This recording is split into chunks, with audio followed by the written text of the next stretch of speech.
동네를 산책하는데 낯익은 무늬의 냥이가 눈에 들어옵니다. 비빔냥이입니다. 한 달 반 동안 행방불명됐던 녀석인데 난데없이 나타났습니다. 녀석도 낯익은 퀵보드 소리를 듣고 멈칫하다가 이내 다가와 대가리를 비벼댑니다. 그간 어디를 굴러먹다 이제야 나타났는지 한동안 못 쓰다듬어줬던 한풀이를 마음껏 합니다.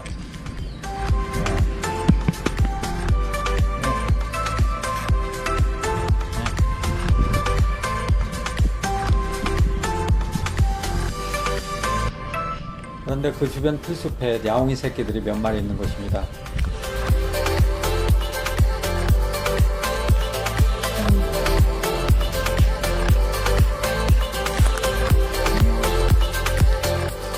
비빔냥이는 수컷이라 직접 나온 것은 아니고 이 녀석의 짝이 닿은 새끼일까요? 하지만 그렇기에는 색조합이 맞지 않습니다. 새끼냥이들은 흰색과 똥색밖에 없어서 비빔냥이가 가지고 있는 검은 물감이 섞이지 않았기 때문입니다. 한동안 지켜볼 일입니다. 한참을 쓰다듬어줘도 녀석이 계속 달라붙습니다. 그간 객지에 나가서 고생을 많이 하다 보니 애정에 굶주렸나 봅니다. 그러니 왜 집을 나가서 고생을 했는지. 그래도 길을 잃었던 탕자가 이렇게 방황을 접고 다시 돌아올 수 있어서 다행입니다. 이는 아마 인연으로 이어진 끈이 길잡이가 되어진 결과인 듯합니다.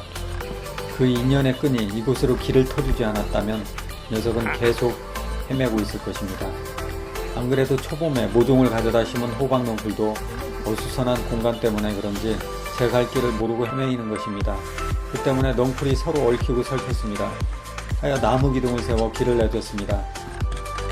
며칠 있으니 더 이상 헤매는 것을 멈추고 그 기둥을 타고 뻗어 올라가는 것입니다. 야옹이나 호박농풀이나 헤매지 않고 제 갈 길을 찾았으니 여간 보기 좋은 것이 아닙니다. 인간도 마찬가지입니다.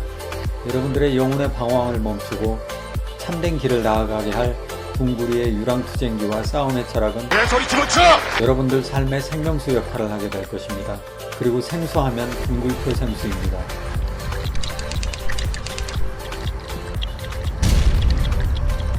이 새끼한테 입만 벌리면 거짓말이 자동으로 나와. 좌우지간 이 동네에는 아이부터 해서 야옹이를 돌보는 이들이 많기 때문에 녀석은 그냥 뒹굴뒹굴하면서 살기만 하면 됩니다. 밖에 나가서 개고생하지 말고 이 동네에서 계속 지냈으면 좋겠습니다. 서울 중랑구도 아닌데 이곳에서 봉변을 당할 일은 없기 때문입니다. 며칠 전 서울 중랑구에 있는 공원 길고양이 급식소에 한밤중에 괴한이 난입해 쉼터에서 쉬고 있던 야옹이들을 집어 던지고 봉사자들을 폭행한 사건이 발생했습니다. 이 때문에 새끼 고양이가 눈을 다쳐 한동안 눈을 뜨지 못했고 어미 고양이는 풍비박살난 집안 꼴에 밤새 목 놓아 울었다고 합니다. 사람들은 이 괴한의 횡포를 이해할 수 없을 것입니다. 자기 집 앞에 고양이 급식소를 만들어 놓은 것이 아닙니다. 발이 걸리석거리는 길 중간에 급식소가 만들어진 것도 아닙니다. 다만 쓰레기 가득 쌓여있던 공원 한쪽을 청소하고 급식소를 만들어 놓은 것입니다. 그런데 굳이 거기까지 찾아가서 급식소를 습격한 것입니다. 이해가 안 되는 사람들이 많을 것입니다. 하지만 그럴 만한 이유가 있었습니다.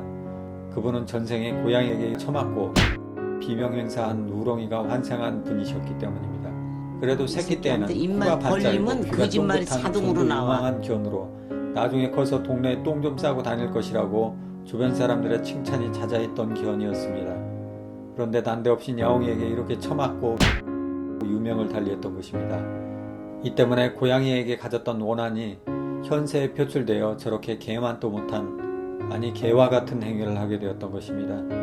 이 욕보를 끊기 위해서는 고양이 법사로부터 부적을 하나 얻어 이마에 붙이고 다니는 방법밖에 없지만 문제는 부적값이 너무 비싼 탓에 서민이 감당하기 힘들다는 것입니다.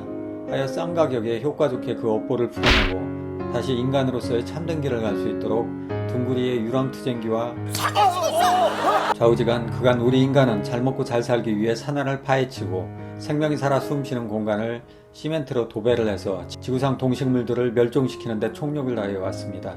그 중엔 야옹이들 역시 원래 자신들이 살아오던 여유로운 삶의 터전을 인간에게 빼앗기고 쫓기고 몰려 쓰레기 봉지나 뒤지고 있어야 하는 삶을 살고 있습니다.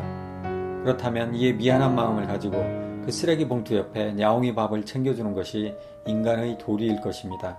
인간 때문에 쓰레기 봉투 뒤지기에서 미안해하는 마음과 함께 말입니다. 그런데 적반하장도 유분수라고 생존을 위해 하루하루 발버둥치는 길냥이에게 해코지를 하는 모습은 도무지 이해할 처맞았기 때문입니다.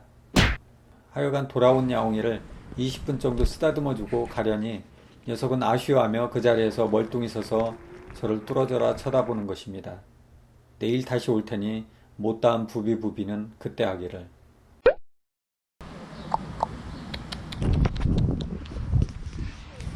Hey.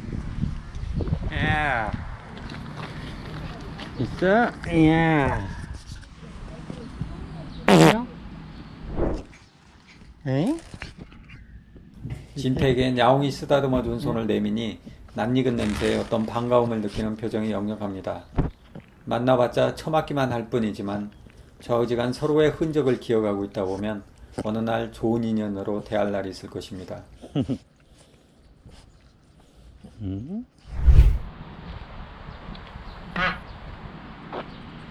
동네 순찰을 하는데 야옹이와 진태가 자존심 싸움을 합니다.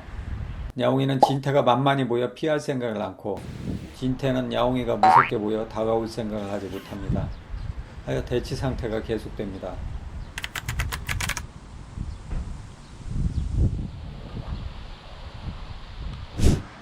야옹이들과 맞서는 용기를 훈련시키기 위해서 우선 지렁이들 대면 훈련을 합니다. 그래도 무척추 생물들 앞에서는 제법 용감합니다.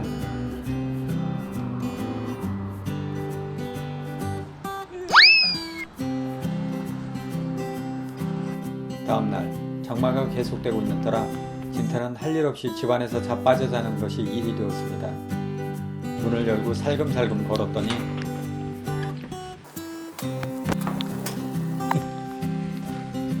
웬일로 안 자고 있었는지 꼬리를 흔들며 다가옵니다.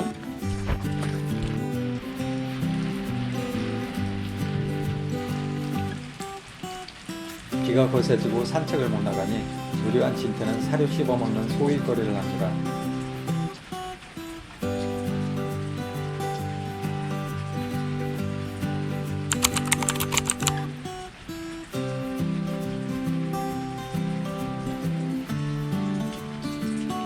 튀기는 비가 몸에 맞는 것을 싫어하는지라 진태는 집 안에 들어가 쉬는데 한참 엎드려 떨어지는 빗소리를 듣다 보니 눈 셔터가 닫혔다 열렸다를 반복합니다.